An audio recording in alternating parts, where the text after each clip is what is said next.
Hello everyone, this is Nageshwar Kumawat. Welcome back to our YouTube channel Deep Kritik study point. जय श्री राम, जय श्री महाकाल, राधे राधे सभी को। I hope आप सभी लोग बहुत अच्छे होंगे।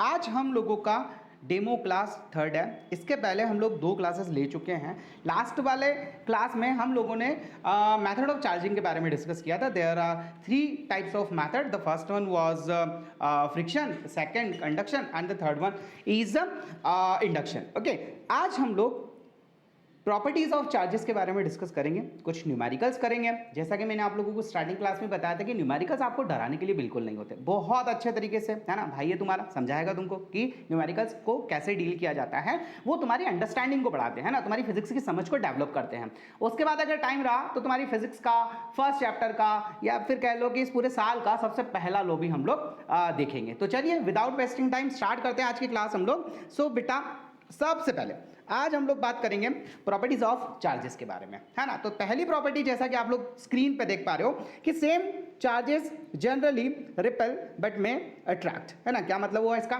कि जो सेम टाइप के चार्जेस होते हैं, अभी तक 10th क्लास में या फिर फर्स्ट वाली क्लास में मैंने भी तुमको यही बताया कि जो सेम टाइप के चार्जेस होते हैं, लाइक आप लोगों का प्लस प्लस हो गया, ओके, माइनस माइनस हो गया, they will always repel to each other. लेकिन ऐसा नहीं है ना, ये कभी कभी एक दूसरे को अट्रैक्ट भी करेंगे। अब आप बोलोगे कि सर ये कैसा पॉसिबल है ना। तो मैंने तुमको कहा ना कि फिजिक्स जो है, क्लास 12th की फिजिक्स जो है, इट्स लाइक अ हॉलीवुड और बॉलीवुड मूवी। बहुत सारी चीजें तुम लोगों को 12, 13, 14 चैप्टर में समझ में आएगा। तुम कहोगे कि अच्छा वहां पे ये कॉन्सेप्ट लग रहा था क्या। फिलहाल वीडियो ज्यादा लंबी ना बने, इसलिए शॉर्ट एंड स्वीट में मैं तुमको बता देता हूं कि जैसे देखो न्यूक्लियस होता है ना बेटा। अब न्यूक्लियस के अंदर सारे प्रोटॉन्स होते हैं। अब तुम ही बताओ, एक प्रोटॉन दूसरे प्रोटॉन को रिपल करेगा कि नहीं करेगा। लेकिन क्या होता है कि जब इनके डिस्टेंस के बीच के डिस्टेंस को बहुत कम कर दिया जाता है ना, बहुत कम, इवन फर्मी में कर दिया जाता है, तो उस कंडीशन में ये एक दूसरे को रिपल ना करके एक दूसरे को अट्रैक्ट भी करने लगते हैं। तो ध्यान रखिएगा, न्यूक्लियस के अंदर जो है ना, सेम टाइप के चार्जेस जो होते हैं वो एक दूसरे को अट्रैक्ट भी करते हैं। सेकंड के बारे में बात करें,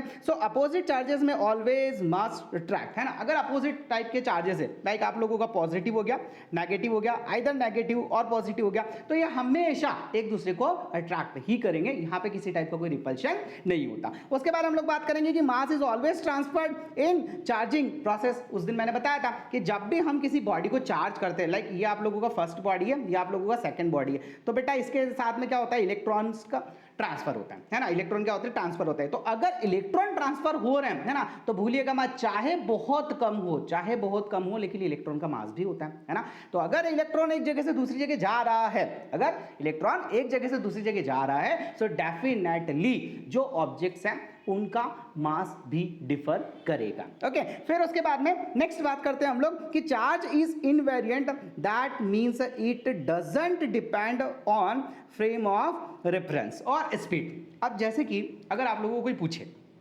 थोड़ा पॉइंट अच्छा है, समझाना पड़ेगा मुझे आपको, देखिए ध्यान से सुनिएगा। इनवेरिएंट का मतलब क्या होता है ना। इनवेरिएंट का मतलब अगर आपसे कोई पूछे कि फिलहाल की कंडीशन में मैं रेस्ट पोजीशन में हूं या मोशन में हूं, है ना, तो आप लोग कहेंगे कि रेस्ट में। लेकिन अगर कोई बंदा, मान लो तुम लोगों की घर से अच्छी खासी जॉब लग गई, है ना, नासा वगैरह, इसरो वगैरह में तुमने जॉब किया और कहीं तुम एस्ट्रोनॉट वगैरह बन गए, है ना, अगर वहां से तुम मुझे देखोगे, है ना, तो तुम क्या ऑब्जर्व करोगे कि जो अर्थ है वो घूम रही है, और अगर अर्थ घूम रही है तो फिर मैं कैसे रेस्ट पे हो सकता हूँ, है ना। मतलब मेरा रेस्ट पे होना या ना होना वो ऑब्जर्वर के ऊपर डिपेंड करता है, ठीक है। अगर तुम लोग मेरे सामने अभी जैसा कि मुझे देख पा रहे हो, तो अभी मैं रेस्ट पोजीशन पे हूँ, बट अगर तुम अर्थ की रिस्पेक्ट में मुझे देखते हो तो फिर उस जगह मैं मोशन में हूँ, है ना। तो यहाँ पे क्या हो रहा है कि जो मैं हूं, है ना, वो ऑब्जर्वर या फिर फ्रेम ऑफ रेफरेंस के ऊपर डिपेंड कर रहा है कि मैं मोशन में हूं या रेस्ट में हूं। लेकिन चार्ज के साथ ऐसा कुछ नहीं होता है ना। चार्ज को आप रेस्ट पोजीशन में रखोगे, मान लीजिए किसी चार्ज का जो वैल्यू है वो 3 कूलम है ना, अगर वो रेस्ट पोजीशन में है तो भी 3 कूलम रहने वाला है। और आप लोगों का, अगर आप लोग उसको लाइट की स्पीड से दौड़ा दो, है ना, तब भी उसका जो चार्ज है वो वैसा का वैसे रहेगा, है ना। मतलब चार्ज जो है वो कैसा होता है बेटा, इनवेरिएंट, मतलब स्पीड के ऊपर डिपेंड नहीं करता।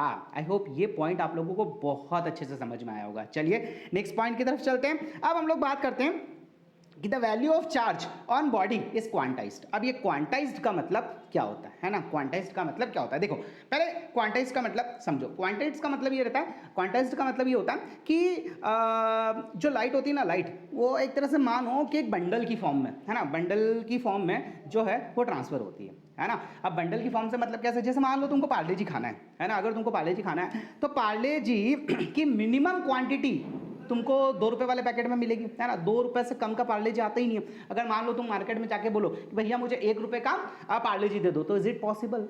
पॉसिबल है क्या? नहीं है ना।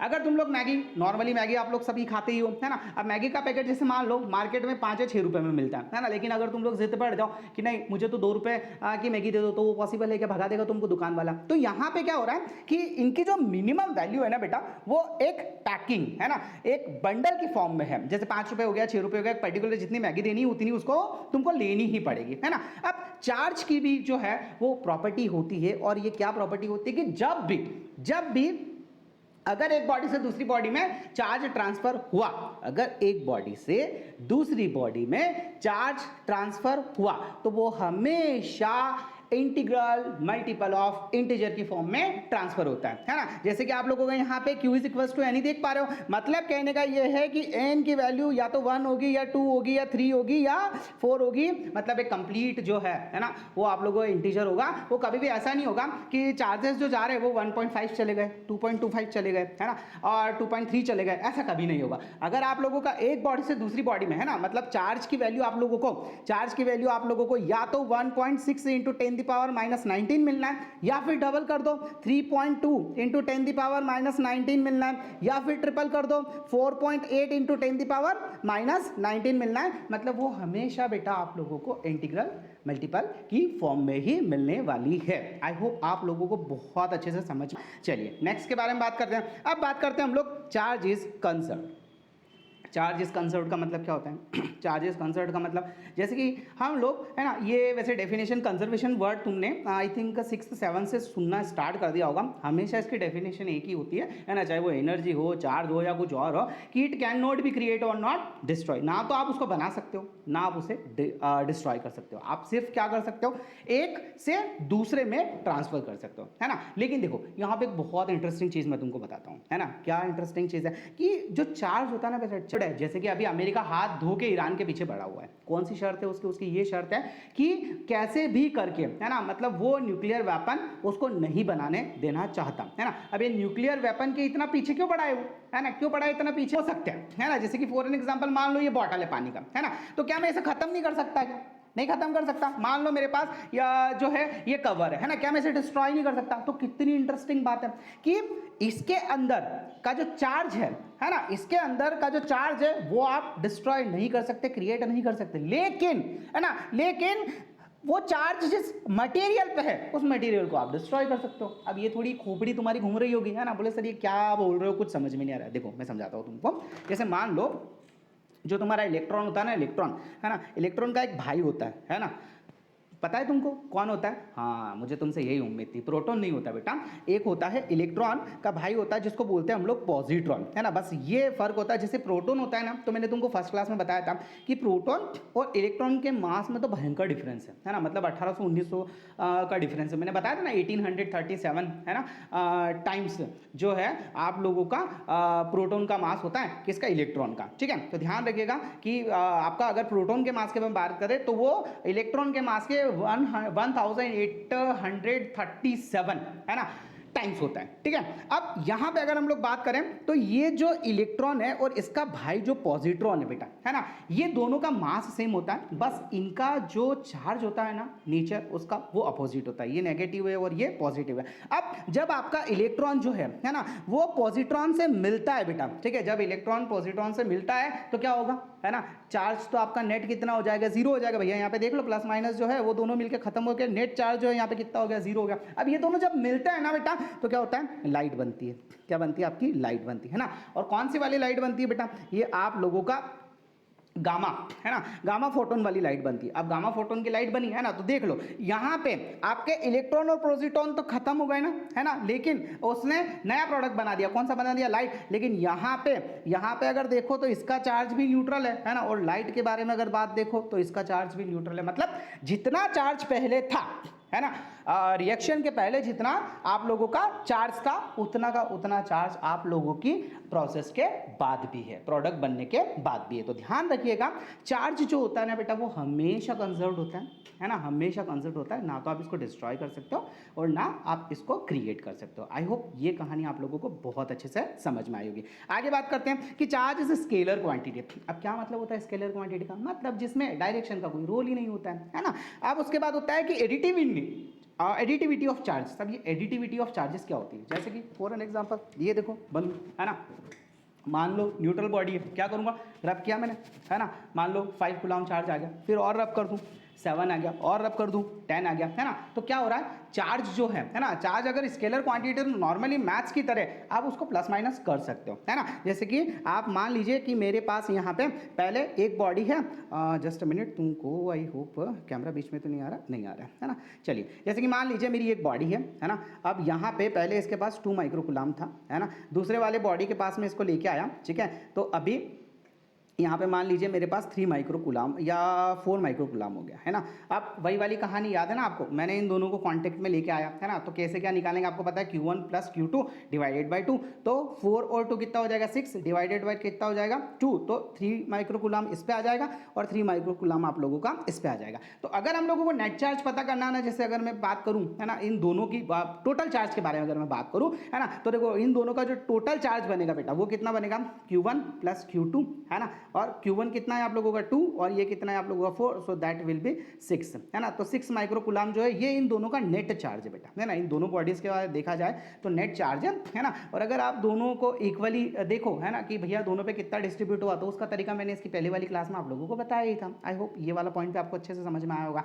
उसके बाद में charge can't exist without mass but mass exist without charge, है ना। सिंपल सी बात है, बहुत अच्छी बात है, सुनो ध्यान से क्या बोल रहा है कि चार्ज कांट एग्जिस्ट विदाउट मास, कि भैया अगर इलेक्ट्रॉन ट्रांसफर हो रहे हैं, चार्ज इधर से उधर जा रहा है ना, तो मास जो है ना, वो भी चेंज होगा। क्लियर, पहली बात समझ में आई तुमको कि चार्ज कांट एग्जिस्ट विदाउट मास। ऐसा नहीं है कि तुम्हारे चार्ज ट्रांसफर हो गया और मास नहीं बदलेगा, कभी पॉसिबल नहीं। But mass exist without charge, लेकिन मास जो होता है वो विदाउट चार्ज के भी एग्जिस्ट हो सकता है। जैसे कि ये बॉटल है ना, मे भी पॉसिबल, अभी फिलहाल के कंडीशन में इसका नेट चार्ज 0 है ना। तो देखो इसका मास है ना मास, बट ये जरूरी तो नहीं है ना कि इसके ऊपर चार्ज भी हो। तो आई होप ये वाली चीज भी आपको समझ में आई होगी। सो नेक्स्ट आगे चलें। Okay, thank you so much. चलो फिर आगे चलते हैं। इन चार्जिंग मास में इंक्रीज और डिक्रीज, कि भैया चार्जिंग जो प्रोसेस होती है उसमें एक मटेरियल या ऑब्जेक्ट का जो आप लोगों का मास होता है ना, वो डिक्रीज भी हो सकता है और वो इंक्रीज भी हो सकता है। अगर उसने इलेक्ट्रॉन गेन किए, डेफिनेटली इलेक्ट्रॉन आए हैं तो मास बढ़ेगा और इलेक्ट्रॉन गए तो आप लोगों का मास कम होगा। सो आई होप ये सारी प्रॉपर्टीज आपको बहुत अच्छे से समझ में आई होगी, है ना। तो चलिए अब थोड़ा सा आपके मन के डर को खत्म करते हुए, है ना, मन के डर को खत्म करते हुए एक बेहतरीन न्यूमेरिकल्स करते हैं। बहुत प्यारा न्यूमेरिकल्स है, मतलब इससे तुम लोगों का, है ना, एक अंडरस्टैंडिंग लेवल क्रिएट होगा और तुम क्वेश्चन को बहुत अच्छे से समझ पाओगे, है ना, बहुत अच्छे से समझ पाओगे। चलो आ जाओ देखते हैं क्या है आप लोगों का जो क्वेश्चन है वो, कि यहाँ पे ये तुम्हारी एनसीईआरटी का एग्जाम्पल 1.1 बेटा, है ना, एग्जाम्पल 1.1 है। आई होप आप लोग घर पे चेक कर लेना इसको। So the question is that if 10⁹ electrons move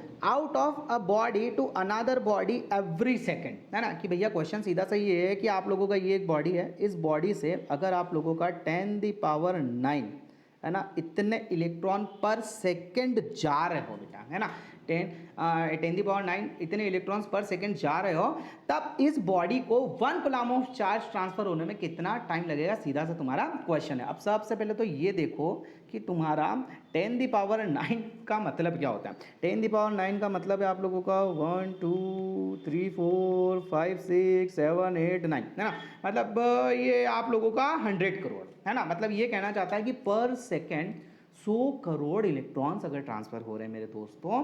so एक बॉडी से दूसरी बॉडी में 1 कूलम ऑफ चार्ज ट्रांसफर होने में कितना टाइम लगेगा, टाइम तुमको निकालना है ना भैया, कि कितना टाइम लगने वाला वो टाइम तुमको निकालना है।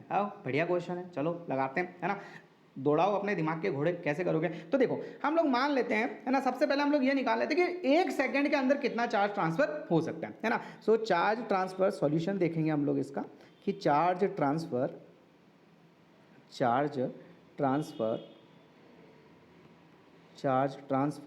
in 1 second, okay, in 1 second, है ना। आपको पता है, मान लीजिए जो है वो Q है ना, तो Q का फॉर्मूला कितना होता है, Q is equals to N e, so Q will be equals to N का वैल्यू कितना दे रखा है 10⁹ और E कितना होता है 1.6 इंटू 10⁻⁻19, है ना। दोनों को सॉल्व करोगे तो ये हो जाएगा आपका Q is equals to 10⁻1.6 into 10⁻−10, है ना, कि भैया 1 सेकेंड के अंदर आप लोगों का इतना चार्ज जो है बेटा वो क्या हो रहा है, ट्रांसफ़र हो रहा है, ठीक है। कितना हो रहा है 1.6 इंटू 10⁻−10, है ना। ये इतना चार्ज जो है वो आप लोगों का ट्रांसफ़र हो रहा है। अब हम लोगों को ये पता करना है ना, ये क्या है, ये 1 सेकेंड में, ये कितने टाइम में, 1 सेकेंड में। अब मान लो 1 कूलम ऑफ चार्ज को ट्रांसफ़र होने में t टाइम लगता है ना। तो देखें हम लोग कि let time to charge 1 coulomb, time to charge 1 coulomb, है ना, इज टी, है ना। अगर मान लो इसमें टी टाइम लगता हो, है ना, तो 1 सेकेंड में कितना लग रहा है 1.6 इंटू 10⁻−10, है ना। तो आप लोगों का 1 कूलम चार्ज को, है ना, 1 कूलम चार्ज को ट्रांसफ़र होने में कितना टाइम लगेगा, तो 1 सेकेंड में कितना लग रहा है Q, है ना। हमारे पास टोटल टाइम कितना है T, और Q का वैल्यू का कितना है आप लोगों का, यहाँ से देखो फर्स्ट इक्वेशन से, तो ये है आप लोगों का 1.6 इंटू 10⁻−10, है ना। T आपको निकालना है और यहाँ पे आप लोगों के पास क्या है 1, ठीक है, कूलम ऑफ चार्ज। अब टाइम निकालना है, तो चलिए आगे सॉल्व करें। सो ये हो जाएगा आप लोगों का time is equals to 1/1.6 into 10⁻−10, है ना। ऊपर लेके जाओगे तो फाइनली इसको अभी थोड़े टाइम पहले भी आप लोगों ने सॉल्व ही किया था, है ना, जब हम लोगों ने नंबर ऑफ इलेक्ट्रॉन्स के बारे में बात किया था। तो ये हो जाएगा आप लोगों का 6.25 इंटू 10⁻9 सेकेंड, है ना। मतलब इतने सेकेंड तुमको, है ना, इतने सेकेंड लगेंगे तुमको, इतने सेकेंड लगेंगे। अब अगर तुम लोगों को, है ना, अब कहाँ याद रखोगे 6.25 इंटू 10⁻, आप लोगों का 9, है ना। मतलब समझ पा रहे हो कितना टाइम है ये आप लोगों का टाइम है बेटा 625, डेसिमल हटा के 2 0 उधर। सो आप लोगों का ये हो जाएगा 1 2 3 4 5 6 7, है ना, इतने सेकेंड लगेंगे भैया, है ना। अब अगर तुमको इसमें जो है सबसे पहले, है ना, ये आप लोगों का सेकंड का वैल्यू, अगर आप लोगों को मिनट निकालने हो तो ये, अगर आप लोगों को डे निकालना हो, है ना, तो कितना हो जाएगा आप लोगों का 24, और अगर आप लोगों को ईयर्स निकालने हो, है ना, तो ये वाली वैल्यू अप्रोक्सीमेट इतना टाइम तुमको लगेगा। अब बेटा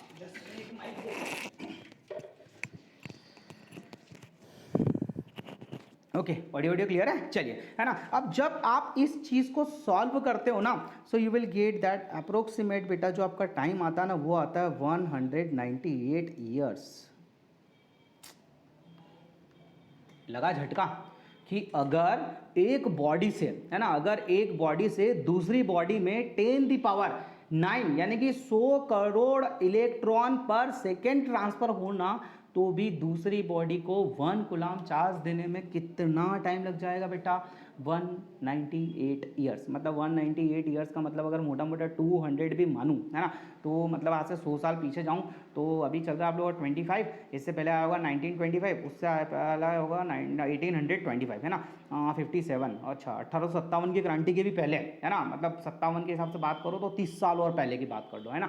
मतलब मेरे दादा मेरे पापा के पापा के पापा का स्क्वायर कर लो आप, तो सीधी सी बात है ना। मतलब इतना टाइम जो है एक कूलम ऑफ चार्ज में लग जाएगा। क्वेश्चन अच्छे से समझ में आया, है ना। चलो इस क्वेश्चन को अभी मैं, है ना, थोड़ी देर के लिए यहीं छोड़ रहा हूँ, इससे पहले एक क्वेश्चन और करते हैं, ठीक है, उसके बाद हम लोग वापस से इस क्वेश्चन पे आएंगे, ठीक है। चलिए नेक्स्ट क्वेश्चन है तुम्हारा वापस से एनसीईआरटी का ही क्वेश्चन है, वो एग्जाम्पल 1.2 कि how much positive and negative charge is there in 1 cup of water. मान लो तुम्हारे पास 1 कप ऑफ वाटर है, 1 कप ऑफ वाटर है, तो उसके अंदर, है ना, कितना पॉजिटिव और कितना नेगेटिव चार्ज होगा, है ना। अब 1 कप ऑफ वाटर, तो भैया ये, है ना, ये आप लोगों का गिलास ले लो, है ना, और इसके अंदर डाल देता हूँ मैं, मान लो ये आ गया मेरा, बहुत देर हो गई वैसे पानी भी नहीं पिया मैंने, ये हो गया मेरा 1 कप ऑफ वाटर, ठीक है। चलो ज़्यादा लगेंगे तो डूब जाएगा, है ना।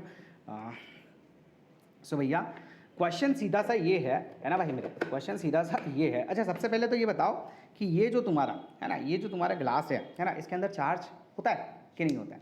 चार्ज होता है इसके अंदर, है ना, मतलब पॉजिटिव आपके क्या बोलते हैं, आप प्रोटॉन और इलेक्ट्रॉन्स घूम रहे होंगे अंदर, है ना, ऑब्वियसली, है ना, घूम ही रहे होंगे। तो भैया सीधा सा क्वेश्चन आप लोगों का ये है कि ये जो 1 कप ऑफ वाटर है ना, इसके अंदर है ना कितने इलेक्ट्रॉन्स होंगे और कितने प्रोटॉन होंगे।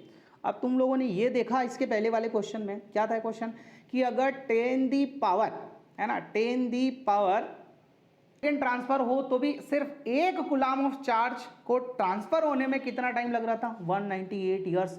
अब अगर 1 कूलम ऑफ चार्ज को ट्रांसफर होने में 198 ईयर्स लग रहे होंगे, है ना, तो क्या लगता है तुमको इतनी सी ग्लास के अंदर, है ना, इतनी सी ग्लास के अंदर कितने कूलम ऑफ चार्ज होगा, है ना, या फिर कितने नंबर ऑफ, और आप लोगों को इतना तो पता है कि 1 कूलम ऑफ चार्ज के अंदर कितने नंबर ऑफ इलेक्ट्रॉन्स होते हैं, है ना, पढ़ाया था 6.25 इंटू 10 दी पावर 18, है ना। और यहाँ पे हम लोगों को इलेक्ट्रॉन भी बताने, प्रोटॉन भी बताने, मतलब जो भी आपके इलेक्ट्रॉन की वैल्यू है उसका डबल कर लेना, ठीक है। तो सबसे पहले तुम कैसे करें सॉल्व क्वेश्चन को, कुछ आइडिया, कोई सॉल्यूशन तुम्हारे पास? सबसे पहले तो ये देखेंगे, है ना, कि भैया अगर मुझे ये पता चल जाए, है ना, सबसे पहली कहानी अगर मुझे ये पता चल जाए कि भैया इस ग्लास के अंदर, है ना, कितने नंबर ऑफ इलेक्ट्रॉन्स है ना, कितने नंबर ऑफ इलेक्ट्रॉन्स है, तो मैं पता कर सकता हूँ, है ना, मैं पता कर सकता हूँ कि नंबर ऑफ प्रोटॉन्स कितने होंगे। मतलब सीधी सी बात है आप लोगों को, अगर न्यूट्रल बॉडी है तो जितने नंबर ऑफ इलेक्ट्रॉन्स उतने नंबर ऑफ प्रोटॉन। अब पता कैसे करूँ, कैसे पता करूँ, है ना, तो देखो यहाँ पे सबसे पहले, है ना, सबसे पहले मुझे थोड़ी सी केमिस्ट्री लगानी पड़ेगी, है ना, मतलब केमिस्ट्री मतलब ज़्यादा वैसे मुझे भी नहीं आती केमिस्ट्री, है ना, पर मेरा काम चल जाए बस इतना हम लोगों को पता है ना। अब सबसे पहले हम लोग बात करते हैं पानी के बारे में, है ना, पानी है, गलत मत समझना, है ना, क्या क्या करना पड़ता है फिजिक्स के चक्कर में। चलो अभी हम लोगों का मान लो कि यहाँ पे, है ना, यहाँ पे मैं अगर इसके बारे में बात करूँ तो आप लोगों को पता है ना, ये वाटर है ना, साइंस में हम लोग इसको H2O बोलते हैं, है ना। तो थोड़ा सा इसके स्ट्रक्चर के बारे में बात कर लेते हैं। तो अगर मैं H2O के बारे में देखूं, अगर मैं H2O के बारे में देखूं, मतलब यहाँ पे ऑक्सीजन के साथ में ऐसे कुछ हाथ रख के, है ना, 2 हाइड्रोजन लगे हुए हैं, है ना। अब सबसे पहले तो मैं एक मॉलिक्यूल के बारे में देख लूँ कि उसके अंदर मुझे टोटल इलेक्ट्रॉन और प्रोटॉन कितने मिलने वाले हैं ना। तो आपको पता है कि जो हाइड्रोजन होता है उसमें 1 इलेक्ट्रॉन 1 प्रोटॉन होगा, यहाँ पे भी 1 इलेक्ट्रॉन 1 प्रोटॉन होगा, और ऑक्सीजन के अंदर कितना होंगे बताओ जरा। अरे तुम्हारी नैया वैसे डूब जाएगी, है ना, 8 इलेक्ट्रॉन और 8 प्रोटॉन होगा, है ना। मतलब यहाँ पे क्लियर हो गया, स्पष्ट हो गया कि भैया अगर मैं सिर्फ H2O के मॉलिक्यूल के बारे में बात करूं, है ना, तो यहाँ पे मेरे पास टोटल 10 इलेक्ट्रॉन्स हैं भाई, है ना। देखो 8 तो आपके ऑक्सीजन के और 2 हाइड्रोजन के। इतनी कहानी तुमको समझ में आई? बोले सर बिल्कुल समझ में आई। अब क्या करें, अब यहाँ पे सबसे पहले, है ना, सबसे पहले मुझे अगर कहीं से इस वाटर का मॉलिक्यूलर वेट पता चल जाए, है ना, क्या पता चल जाए, अगर इस वाटर का मॉलिक्यूलर वेट पता चल जाए तो मेरा काम हो जाए, है ना। तो अब देखो ये वाटर का मॉलिक्यूलर वेट कैसे निकालूं मैं, है ना। तो आप लोगों को अच्छी तरीके से पता है ना, ऐसा अभी आप लोगों ने 11वीं क्लास में वगैरह में केमिस्ट्री में थोड़ा पढ़ा होगा कि जो वाटर के बारे में अगर मैं बात करूं, है ना, तो यहाँ पे वाटर का, अच्छा एक वाटर के बारे में एक अच्छी चीज़ और होती है ना, क्या होती है बेटा, कि यहाँ पे आप लोगों का 1 gram is equal to 1 milligram होता है ना। तो आप लोगों का इतना टेंशन लेने वाली बात नहीं है, मतलब क्वेश्चन बहुत अच्छे से सॉल्व हो जाएगा, इसमें आपको इतनी उठापटक नहीं करनी पड़ेगी। अच्छा मैं सबसे पहले इसको थोड़ा सा डिस्टेंस बना लूँ, है ना, नहीं तो दिक्कत आ जाएगी। जस्ट अ मिनट, चलिए, है ना। तो हम लोग ये देखते हैं सबसे पहले तो, है ना, कि वाटर का मॉलिक्यूलर वेट कितना होता है। तो आपको पता है वाटर का मॉलिक्यूलर वेट जो है वो कितना होता है आपका 18 ग्राम। कितना होता है बेटा? 18 ग्राम। अब सबसे पहले मैं ये देख लेता हूँ, है ना, कि यहाँ पे, है ना, यहाँ पे अगर मैं इसमें बात करूँ, है ना, तो मेरे पास कितने इलेक्ट्रॉन जो है वो मुझे मिलने वाले हैं, है ना। तो मैं देख लेता हूँ, पहले तो मैं यहाँ पे ये लिखता हूँ कि 18 ग्राम ऑफ वाटर, है ना, contain 18 gram of water contain, ठीक है, कंटेन 1 मोल, है ना। और 1 मोल के बारे में अगर बात करूं, है ना, तो कितनी वैल्यू होती है बेटिया उसकी आप लोगों का 6.022 इंटू 10 दी पावर 23। हाँ इतना समझ में आ गया। अच्छा इस कप के अंदर पानी कितना होगा, इस कप के अंदर पानी कितना होगा, है ना। मान लो सबसे पहले तो मुझे ये तो पता चले, है ना, कि इसके अंदर कितना ग्राम पानी है ना। तो देखो ये 1 लीटर की बॉटल है ना, 1 लीटर की बॉटल है, 1/4 के आसपास भरा था ये, है ना, जिसमें से थोड़ा बहुत पानी यहाँ पे है और ये भी थोड़ा सा ग्लास खाली है ना, ये भी थोड़ा सा ग्लास खाली है ना। ऐसा वैसे तुम कैलकुलेशन के चक्कर में ना फंसो। मान लो 200 ग्राम वाटर है, ये कितना है 200 ग्राम वाटर। चलो एक काम करो 180 ले लो, है ना, और ज़्यादा अच्छा रहेगा तुम्हारे लिए ना। मान लो ये जो पानी है ना, टोटल कितना है आप लोगों का 180 ग्राम पानी है ना। अब मुझे इसके अंदर टोटल नंबर ऑफ इलेक्ट्रॉन और प्रोटॉन्स निकालने हैं। इतनी बात कहानी समझ में आ गई। चलो भैया बात करते हैं। अब यहाँ पे मुझे ये पता चल गया, है ना, क्या पता चल गया कि 18 ग्राम वाटर का क्या होता है, ये मोलिकुलर वेट है ना। तो 18 ग्राम ऑफ वाटर कंटेंट्स, है ना, वो कितनी वैल्यू रखता है आप लोगों का, कहाँ गया पेन, है ना, उसका जो वैल्यू है वो कितना है बेटा आप लोगों का, वो है आप लोगों का 6.022 इंटू 10⁻23, है ना। अब अगर मुझे 1 ग्राम वाटर के बारे में बात करनी है ना, तो क्या मैं ऐसा कर लूँ क्या, 1 ग्राम ऑफ वाटर, है ना, 1 ग्राम वाटर के बारे में अगर बात करूँ तो 6.022 इंटू 10⁻23 डिवाइडेड बाय कितना हो जाएगा, 18 हो जाएगा, है ना। अब यहाँ पे अगर मुझे, है ना, कितना पानी है मेरे पास 180 ग्राम, है ना, कितना पानी है 180 ग्राम, और 1 ग्राम के लिए मेरे पास कितना वैल्यू आया 6.022 इंटू 10⁻23/18, है ना। चलिए अब मुझे बात करना है 180 ग्राम के लिए, तो मैं 180 का मल्टीप्लाई इधर कर दूं, 180 का मल्टीप्लाई उधर कर दूं, तो भैया ये हो जाएगा मेरा 180 ग्राम ऑफ वाटर। इसके बारे में अगर मैं बात करूँ तो कितना वैल्यू था मेरा 6.022 6.022 इंटू 10⁻23 डिवाइडेड बाय, है ना, 18। ये तो पीछे से लेके आया मैं, और 180 ग्राम के लिए मुझे इसको सॉल्व करना है ना। तो अगर मैं इसको और सॉल्व करूँ तो ये 18 से 18 उड़ गया, मतलब मोटा मोटा वैल्यू जो मेरे पास आया वो कितना आया 6.022, है ना, इंटू 10 कितना हो गया है आप लोगों का 24 भाई मेरे, है ना, कितना हो गया 10⁻24, है ना। अब मुझे निकालने टोटल नंबर ऑफ इलेक्ट्रॉन्स, क्या निकालने मुझे इसके अंदर टोटल नंबर ऑफ इलेक्ट्रॉन्स। पहले एक चीज़ निकाल लूँ, है ना, तो चलो निकालते हैं हम लोग टोटल नंबर ऑफ इलेक्ट्रॉन, है ना, कि भैया इसके अंदर, है ना, इस कप ऑफ वाटर, है ना, के अंदर टोटल नंबर ऑफ इलेक्ट्रॉन्स कितने हैं, है ना। तो देखो यहाँ पे पहले मैं देख लूँ कि वाटर, है ना, वाटर के एक मॉलिक्यूल के अंदर कितने इलेक्ट्रॉन्स होते हैं टोटल, है ना।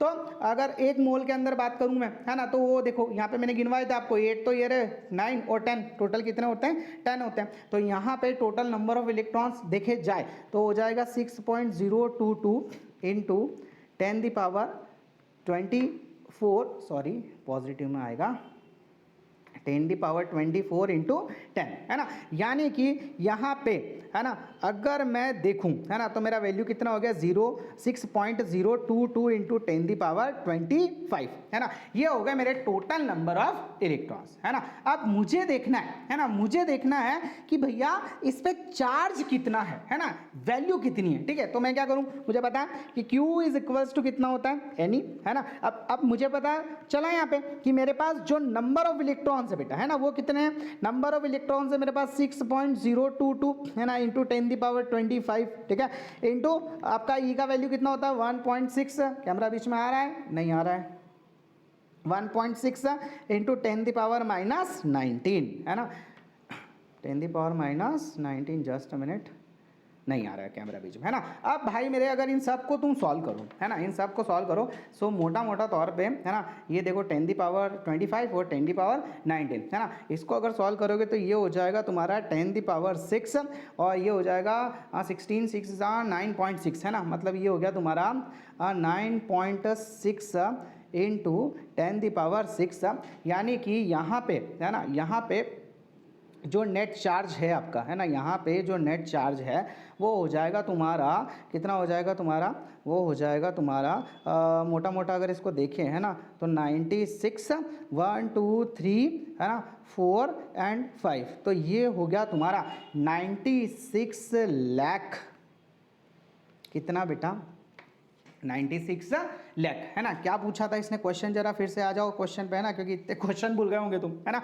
चलो क्वेश्चन क्या था तुम्हारा कि how much positive and negative charge, है ना, कि टोटल कितना चार्ज, है ना। तो भैया ये चार्ज सिर्फ काय का आया 96 लाख, है ना, 96 लाख, है ना। ये क्या है, सिर्फ नेगेटिव चार्ज है किसके अंदर, किसके अंदर, अपने कप के अंदर, है ना।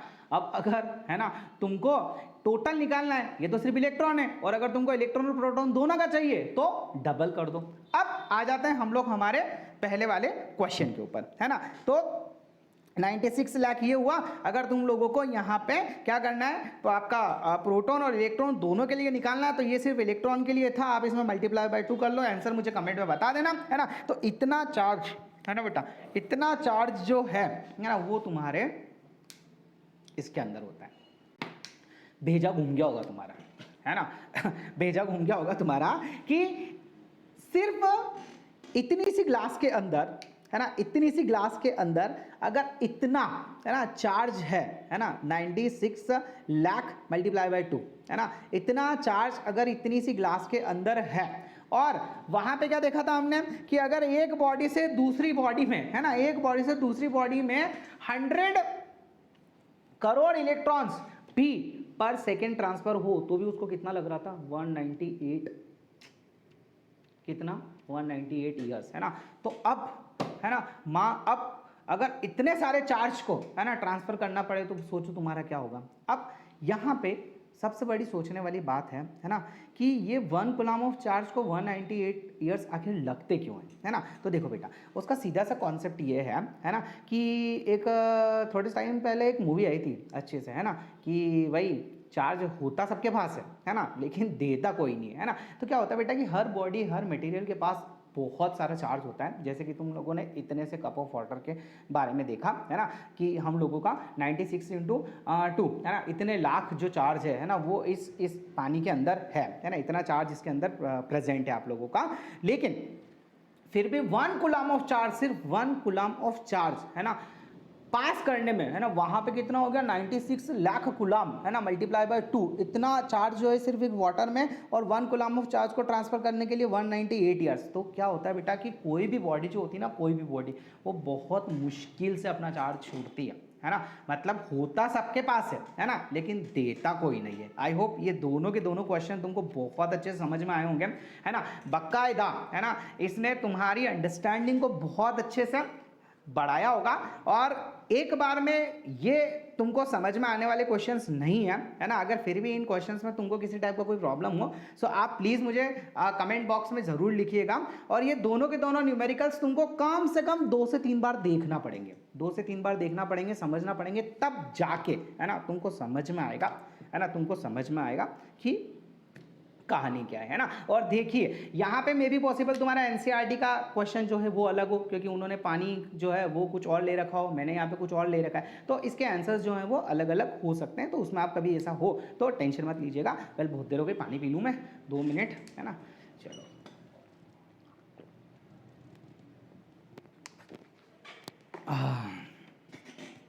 अच्छा खासा चार्ज ट्रांसफर हो गया मेरी बॉडी में, है ना। चलो, अब बॉडी चार्ज हो गई है, ठीक है, हुई ना भैया, इतना लाख चार्ज ले लिया मैंने अपनी बॉडी में। तो अभी हम लोग पढ़ते हैं हमारे नेक्स्ट टॉपिक के ऊपर। अच्छा, टाइम देख लूँ मैं कितना हो गया। ओके, सो आई थिंक इसके बाद पढ़ाना आज के लिए थोड़ा ज़्यादा हो जाएगा, है ना। सो हम लोग इसके बाद कल स्टार्ट करेंगे हमारा जो लो हम लोग पढ़ने वाले थे। तब तक आज जो है तुम लोगों के लिए एक छोटा सा होमवर्क है। जस्ट अ मिनट, यहाँ पे जगह है, ओके है, मैं यही मेंशन कर देता हूँ, है ना। आज का तुम्हारा होमवर्क है, तुम्हारा क्वेश्चन नंबर पीछे जो एक्सरसाइज दी हुई है वहाँ पे 1.11, है ना, एक क्वेश्चन है ना, उसको तुम्हें करके लेके आना है और मुझे कमेंट बॉक्स में उसका आंसर देना है। आई होप आज की क्लास तुम लोगों को बहुत अच्छा समझ में आया होगा। फिर भी अगर इससे रिलेटेड तुम्हारे मन में किसी भी टाइप की कोई क्वेरी है, कोई डाउट हो, सो मुझे आप लोग मेरे कॉन्टेक्ट नंबर 7869145191 पे मैसेज कर सकते हैं। क्लास आप लोगों को कैसी लग रही है, स्पीड कम है या ज़्यादा है ना। हम लोगों का जो क्या बोलते हैं टाइम है वो और ज़्यादा बढ़ाना तो नहीं है। इसके बारे में अगर आप लोगों के किसी भी टाइप के कोई भी सजेशंस हो, so please share with me. हम लोग कल फिर मिलेंगे हम लोगों की नेक्स्ट क्लास के साथ में। तब तक अगर आप हमारे चैनल पे नए हैं, सो हमारे चैनल को सब्सक्राइब करना बिल्कुल ना भूलें। और अगर आपको वीडियो अच्छी लगी हो तो please press the like button. So thank you so much. जय श्री राम, राधे राधे, जय श्री महाकाल। मिलते हैं नेक्स्ट वीडियो में। Thank you once again.